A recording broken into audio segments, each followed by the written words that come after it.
Shalom Bapak Ibu sekalian, kita bertemu kembali di dalam Terang Pagi Jalanku. Hari ini kita akan melanjutkan pembacaan kitab suci kita dari Lukas pasal 24. Kita akan membaca ayat 28 sampai dengan ayat yang ke-35. Sebelumnya mari kita sekali lagi berdoa di hadapan Tuhan. Bapa di dalam surga, kami berdoa meminta pertolongan-Mu. Kiranya Tuhan berkenan untuk membukakan mata kami, seperti Engkau membukakan mata murid-murid, orang-orang yang melihat Kristus yang dibangkitkan. Kami berdoa memohonkan kepada-Mu, kiranya kitab suci boleh kami baca dan kehidupan kami pun menjadi satu buah kehidupan yang berjalan di dalam terang jalan Tuhan. Karena kami percaya bahwa terang itu hanya akan Engkau berikan kepada kami di dalam terang firman Tuhan. Terima kasih Bapa, kiranya nama-Mu saja dipermuliakan. Dalam nama Tuhan Yesus kami bersyukur dan berdoa. Amin. Mereka mendekati kampung yang hendak mereka tuju. Lalu ia berbuat seolah-olah hendak meneruskan perjalanannya. Tetapi mereka sangat mendesaknya, katanya, "Tinggallah bersama-sama dengan kami, sebab hari telah menjelang malam dan matahari hampir terbenam." Lalu masuklah ia untuk tinggal bersama-sama dengan mereka. Waktu ia duduk makan dengan mereka, ia mengambil roti, mengucap berkat, lalu memecah-mecahkannya dan memberikannya kepada mereka. Ketika itu terbukalah mata mereka dan mereka pun mengenal dia. Tetapi ia lenyap dari tengah-tengah mereka. Kata mereka seorang kepada yang lain, "Bukankah hati kita berkobar-kobar ketika ia berbicara dengan kita di tengah jalan dan ketika ia menerangkan kitab suci kepada kita?" Lalu bangunlah mereka dan terus kembali ke Yerusalem. Di situ mereka mendapati ke-11 murid itu. Mereka sedang berkumpul bersama-sama dengan teman-teman mereka. Kata mereka itu, "Sesungguhnya Tuhan telah bangkit dan telah menampakkan diri kepada Simon." Lalu kedua orang itu pun menceritakan apa yang terjadi di tengah jalan dan bagaimana mereka mengenal dia pada waktu ia memecah-mecahkan roti. Sampai di sini pembacaan Alkitab kita. Rekan-rekan sekalian, kemarin kita sudah melihat ya bersama-sama bahwa murid-murid ini tidak berhasil untuk mengenali Yesus yang telah bangkit. Dan arguably saudara, saya percaya bahwa besar sekali kemungkinan bukan karena wajah Yesus itu menjadi jauh lebih ganteng sehingga orang-orang itu pangling dengan dia saudara. Tetapi saudara, ada hal yang jauh lebih konseptual, jauh lebih mendalam dari hal itu, yaitu bahwa mereka punya pengharapan eskatologis tentang tubuh kebangkitan. Itu berbeda dengan apa yang disajikan di dalam kitab suci kita saudara. Mereka punya pengharapan eskatologis, mereka punya pengharapan bahwa di dalam hari kebangkitan nanti manusia akan menjadi seperti sesuatu. Sementara di dalam kitab suci kita mendapati bahwa orang yang dibangkitkan atau gambaran eskatologis, tubuh kemuliaan, tubuh kebangkitan akan seperti sesuatu. Seperti apa itu saudara? Yang mereka percayai adalah bahwa orang-orang setelah dibangkitkan itu artinya adalah mereka sekarang menjadi pemenang. Mereka menjadi orang-orang yang tempatnya itu di atas. Tidak ada lagi dosa, betul. Tetapi posisinya adalah mereka itu di dalam posisi yang menaklukkan. Oleh karena itu ketika mereka mengharapkan bahwa seorang nabi akan datang seperti yang dijanjikan oleh Musa, maka nabi itu akan mengalahkan musuh-musuh mereka dan mereka akan mendapati satu buah posisi yang baik karena mereka mengikuti sang Mesias itu saudara, mengikuti nabi yang mereka harapkan yang memang sudah dijanjikan oleh Musa itu saudara. Maka gambaran mereka tentang kemuliaan, kemenangan, eskatologi, kebangkitan adalah seperti itu saudara. Sementara Yesus Kristus memang sejak semula terus-menerus memberitakan satu buah jalan yang berbeda saudara. Bahwa yang disebut sebagai kemuliaan itu artinya tidak tunduk kepada dosa dan sepenuhnya akan tunduk kepada kehendak Bapa, apapun saja harganya. Maka saudara, Yesus Kristus yang sudah dibangkitkan dengan tangan yang masih berlobang. Kalau kita lihat di dalam Injil Yohanes ada isu itu saudara ya, bahwa Thomas sudah tidak percaya, lalu dia mengatakan bahwa kalau saya itu tidak mencucukkan jari saya kepada tangannya dia yang berlobang itu, maka saya tidak akan percaya. Dan maka setelah itu Tuhan Yesus menunjukkan dirinya dan Tuhan Yesus mengatakan, silakan dicucukkan.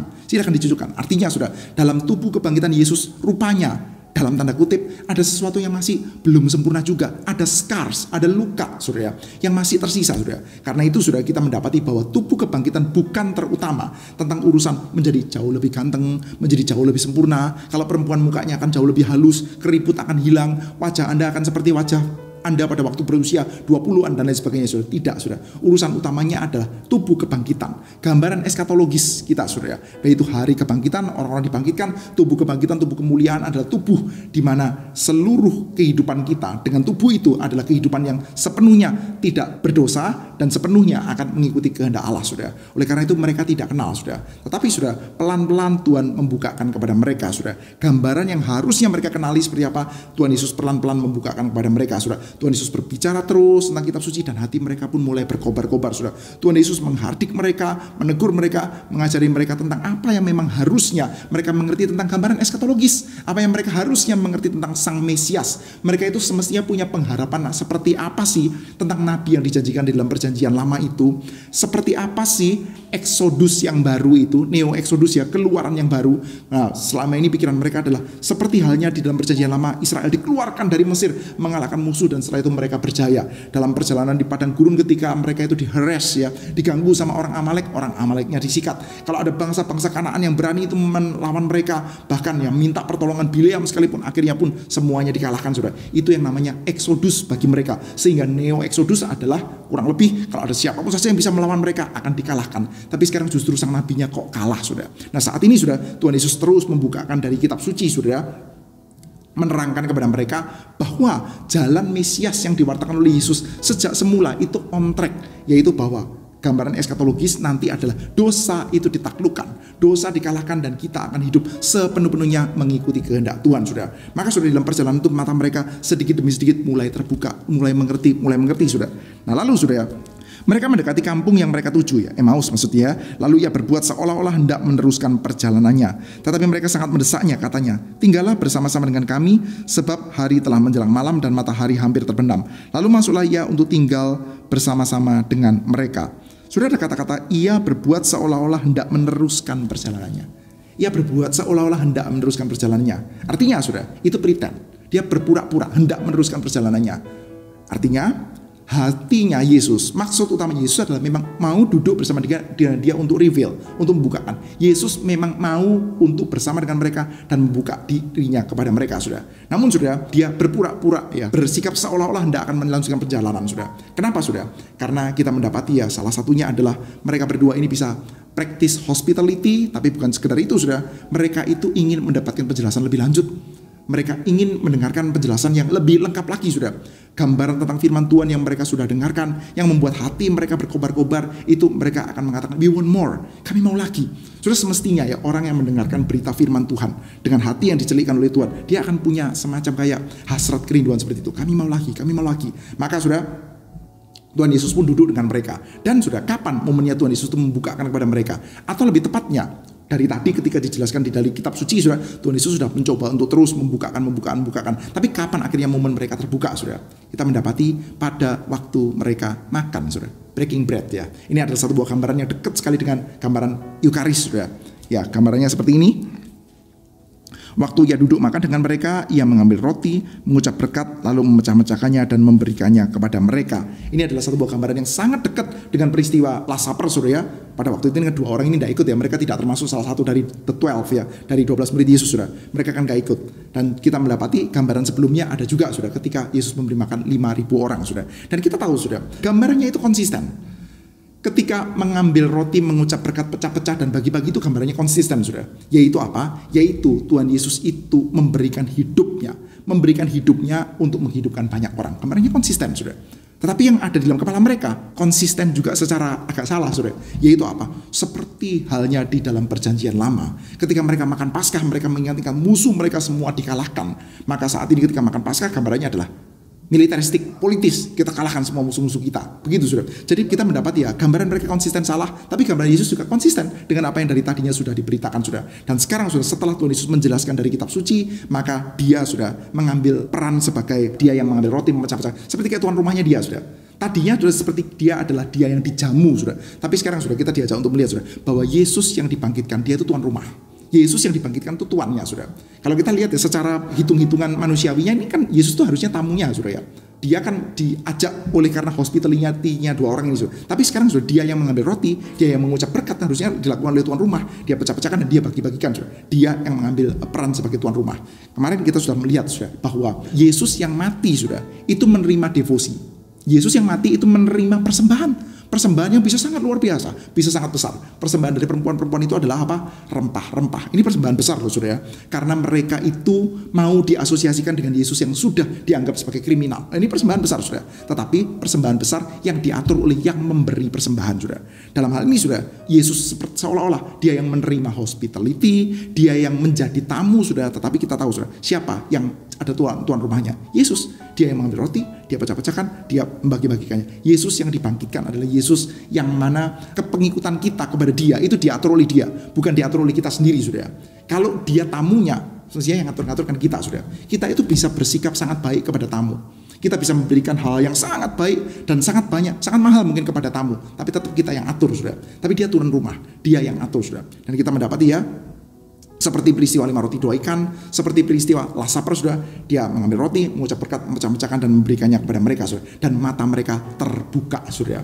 Jadi sudah kita mendapati sudah ada satu buah gambaran yang lekat di dalam bagian ini. Di satu sisi ada pemaparan firman Tuhan, dan di sisi yang lain ada sakramen sudah, memecah-mecah roti dan membagikan kepada mereka dan membuat mata mereka itu terbuka sudah. Sekarang mereka melihat gambaran tubuh kemuliaan itu seperti ini, gambaran dunia kebangkitan itu seperti ini, dan sekarang dunia kebangkitan sudah dimulai di dalam dan melalui dirinya Yesus Kristus, dan nanti akan diekstensikan di dalam dan melalui gerejanya. Mereka melihat itu sudah.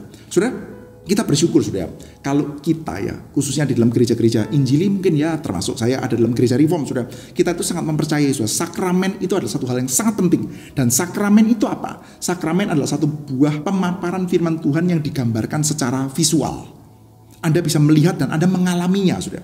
Anda melihat dan Anda mengalaminya. Ketika kita mengalami itu, kita mengalami satu buah pengalaman yang apa yang ada dalam firman Tuhan itu sekarang terjadi dalam kehidupan kita sudah. Sudah, seorang penulis ya dengan menarik dia mengatakan seperti ini sudah.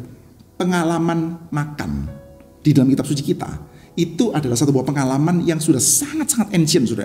Di dalam kitab Kejadian sejak sangat awal sudah kita mendapati ada catatan tentang orang makan sudah. Cuman kita tahu bahwa catatan makan yang paling awal di dalam kitab suci kita adalah catatan makan yang agak ada miripnya, yaitu melihat, mengambil, memberikan. Cuman catatan makannya itu akan membuat orang mengalami bencana besar, yaitu bencana besar ketika mereka melihat. Apa itu sudah? Kejadian pasal 3. Kejadian pasal 3. Betul ya sudah ya? Hawa itu melihat buah itu, dia merasa itu baik, apalagi bisa memberikan pengetahuan yang baik dan jahat, maka dia ambil, dia berikan juga kepada suaminya, maka mereka makan. Dan setelah mereka makan, mata mereka terbuka. Mata mereka terbuka untuk melihat apa? Melihat bahwa kami ini telanjang, kami ini lemah, kami ini rapuh, kami ini telanjang. Oleh karena itu kami perlu untuk bersembunyi. Kami sekarang takut. Maka Tuhan Allah bertanya, Adam, di manakah engkau? Lalu dia mengatakan, saya baru tahu bahwa saya itu telanjang. Apakah kamu makan buahnya? Setelah peristiwa makan, mata mereka terbuka. Dan mata mereka terbuka akan apa sudah? Mata mereka terbuka akan ketelanjangan mereka. Bahwa mereka rapuh, bahwa mereka perlu untuk bersembunyi dari Tuhan. Sekarang ini sudah.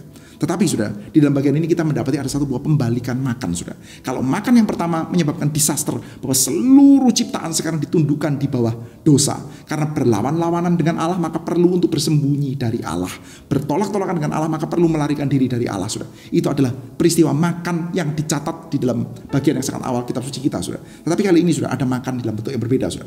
Makan yang diteguhkan dengan pemberitaan firman Tuhan, dan di dalam makan yang ini sudah mereka matanya juga akan terbuka. Dan setelah mata mereka terbuka, mereka melihat Yesus. Mereka melihat bahwa sekarang kita mengalami perdamaian dengan Tuhan. Sekarang kita bisa kembali kepada Tuhan. Dan bukan sekedar kembali kepada Tuhan ya, bahwa seluruh ciptaan yang tadinya ditundukkan di bawah dosa, itu bisa dikembalikan di dalam Tuhan. Karena buah sulung, yaitu dari dia yang dibangkitkan, sudah menanggung dosa dan sekarang dibangkitkan, menang terhadap dosa. Itu sekarang ada di depan mereka.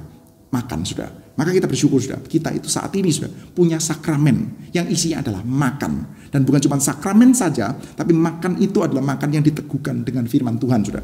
Biasanya sudah di dalam gereja Reform sudah, sebelum kita itu makan ada semacam kayak penjelasan-penjelasan. Penjelasannya nggak terlalu banyak sudah. Karena memang sakramen itu adalah satu buah pemaparan firman Tuhan secara visual. Karena itu kita memang tidak memberikan ucapan-ucapan verbal yang terlalu panjang sudah. Nanti jadi counterproduktif sudah. Ini kan sesuatu yang kita alami sudah.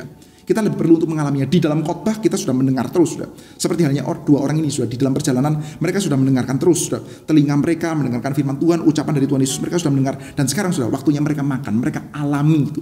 Seperti halnya sudah di dalam perjanjian lama kita mendapati ya Kejadian pasal 3. Mereka sudah mendengarkan tuh. Mereka mendengarkan muslihat iblis. Pada waktu kamu memakannya, matamu akan terbuka dan kamu akan menjadi seperti Allah, saudara. Dan betul saja, setelah mereka mendapatkan pemaparan itu, mereka makan, mata mereka terbuka dan semuanya leads to disaster, saudara. Dan sekarang, saudara, juga sama, saudara. Sebelum sakramen ada pemberitaan firman Tuhan, dan setelah mereka makan, mereka mengalaminya. Mereka bertemu dengan Yesus yang dibangkitkan. Sekarang mereka sadar siapa itu Yesus. Siapa itu Yesus dan siapa itu Yesus yang dibangkitkan dan seluruh agenda kebangkitannya seperti apa. Mereka itu sadar, saudara. Demikian juga, saudara, bagi saudara dan saya, saudara. Kita bersyukur ya. Kita punya firman dan kita punya sakramen, saudara. Kalau kita punya sakramen saja tanpa firman, itu akan dekat sekali sama tahyul. Saudara, in fact ya, saudara kalau tahu ya kata abracadabra atau apa, simsalabim ya, atau di dalam bahasa Latinnya itu hokus pokus ya. Hokus pokus itu kan dari kalimat yang ada di dalam perjamuan kudus, saudara. Hoc est corpus meum, kalimat perjamuan kudus. Inilah tubuhku, hoc est corpus meum. Lalu jadinya hokus pokus. Jadinya seperti kayak kalimat magic, saudara. Abracadabra, simsalabim. Dari roti menjadi tubuh, dari anggur menjadi darah. Simsalabim, ada seperti itunya, saudara. Nah, saudara, sakramen tanpa pemaparan firman Tuhan yang baik itu bisa menjadi magic, bisa menjadi semacam kayak simsalabim yang arahnya itu nggak karu-karuan, saudara. Saya percaya bahwa saudara paling tidak sudah pernah mendengar atau pernah encounter lah, saudara ya, atau jangan-jangan pernah ngalamin sendiri, saudara. Ada orang yang memakai perjamuan kudus itu sebagai satu buah sarana magic. Kalau saya itu punya sakit tertentu, saya makan perjamuan kudus saya bisa jadi sembuh, saudara. Jadi magic, saudara. Bahkan sudah bisa ada yang besok mau ujian supaya pinter gimana ke perjamuan kudus dulu, saudara. Ini seperti kayak magic untuk everything, saudara. One size fits all gitu, saudara. Magic yang gak karu-karuan, saudara. Karena apa? Karena perjamuan kudusnya dimakan dengan tanpa firman Tuhan yang beres, saudara. Saya pernah itu ya suatu kali yang mengikuti satu buah sakramen perjamuan kudus yang diadakan satu buah gereja, saudara. Dan tengah-tengah, saudara, ucapan-ucapan waktu mau diucapkan saya pulang, saudara. Saya seperti kayak kebaskan debu dan saya tidak mau berbagian dengan dosa ini, saudara. Nah, karena sudah pada waktu ngomong roti dan anggur, ya bicara sudah tentang tubuh dan darah Yesus. Yesus mati di atas kayu salib. Ya customnya agak berbeda dengan gereja reform ya. Kalau gereja reform kan nggak pakai ada pegang rotinya, dia angkat tangannya, terus mengakui, kita nggak pakai seperti itu. Tetapi it's okay lah. Cuman perbedaan custom aja, saudara. Namun sudah dikatakan bahwa di dalam tubuh Yesus, di dalam darah Yesus, maka kita akan dijauhkan dari kemiskinan, kita akan dijauhkan dari meja operasi. Saya pikir Yesus yang mana ini? Perjamuan kudus yang mana? Yesus yang mana ini? Maka saya taruh, saya nggak mau berbagian dengan Yesus yang diberitakan kayak begitu. Itu bukan Yesus yang saya kenal di dalam kitab suci.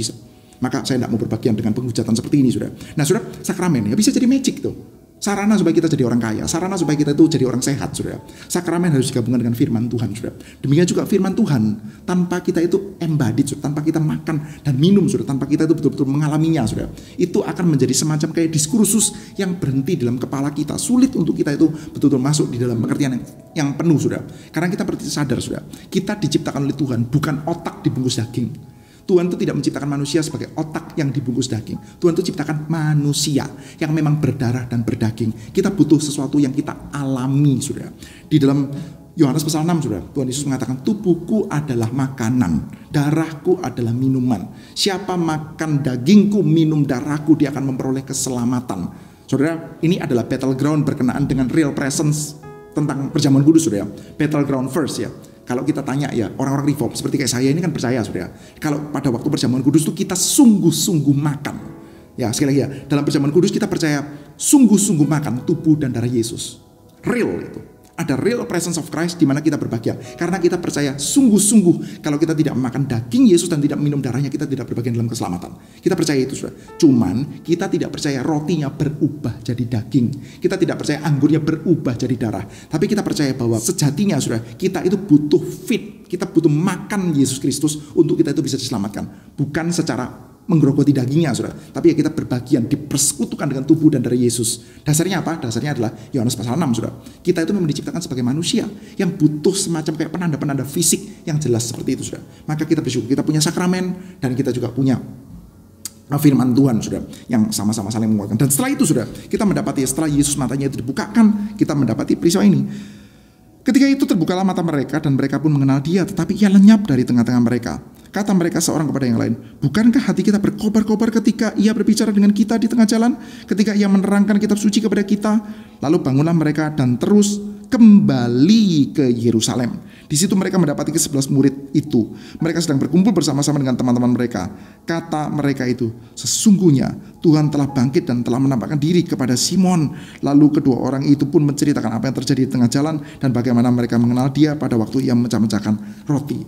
Saudara, mereka ini pergi ke Emmaus loh. Harusnya mau pergi ke Emmaus. Tapi sudah, setelah mereka bertemu dengan Yesus Kristus, orientasi hidupnya dibalikkan kembali. Mereka balik ke Yerusalem, saudara. Kita tahu, saudara, peristiwa-peristiwa saudara, Yerusalem itu bikin broken heart, saudara. Mereka pergi ke Yerusalem untuk perayaan Paskah dengan hype dan harapan-harapan yang sangat besar, saudara. Tapi ternyata Yesus mati dan mereka kecewa, saudara. Dan setelah itu mereka pergi menuju ke Emmaus, saudara. Tapi kali ini, saudara, mereka berangkat balik lagi ke Yerusalem, lalu bertemu dengan ke-11 murid dan mereka menceritakan dengan penuh semangat, saudara. Saat ini, saudara, Yesus yang bangkit itu diberitakan oleh mereka, saudara. Yesus lenyap dari antara mereka, saudara. Tapi, saudara, berita tentang Yesus yang bangkit itu sekarang ada di dalam mereka dan mereka pergi untuk memberitakan, saudara. Kita juga bersyukur dan kita berharap, saudara, di dalam momen-momen yang kita sedang alami saat ini, saudara, kita ini ada di dalam sekitaran Paskah, saudara. Hari-hari ini kita perlu mengingat, saudara, kita punya firman Tuhan, kita punya sakramen, kita dipanggil untuk mengalami Kristus yang dibangkitkan. Dan ketika kita mengalami Kristus yang dibangkitkan, maka orientasi kehidupan kita itu akan jelas, seturut dengan yang diembankan oleh Allah bagi kita. Kita kembali kepada orientasi kehidupan seperti itu. Berita Yesus Kristus yang dibangkitkan, yang quote and unquote lenyap di antara kita. Kita nggak ada Yesus secara fisik bersama dengan kita, tapi berita Yesus yang dibangkitkan ada di dalam diri kita. Biarlah kebangkitan Kristus, kuasa dari tubuh kebangkitan yang menang terhadap dosa, yang sepenuhnya akan berkata iya kepada Bapa, itu akan terus ada dalam diri kita dan kita emban dan kita beritakan. Baik, rekan-rekan sekalian, itu yang akan menjadi pokok doa kita. Mari kita bersama-sama berdoa di hadapan Tuhan, meminta kiranya Tuhan karuniakan kepada kita firman, karuniakan kepada kita sakramen, karuniakan kepada kita mata yang terbuka tentang tubuh kebangkitan Kristus, dan karuniakan kepada kita kuasa untuk menjadi pembawa berita. Karena kita sudah dihidupkan oleh berita itu dan kita mau juga menjadi pembawa beritanya. Baik, rekan-rekan sekalian, kiranya Tuhan menyertai setiap kita. Kita bertemu kembali dalam Terang Pagi Jalanku episode selanjutnya. Terpujilah Tuhan.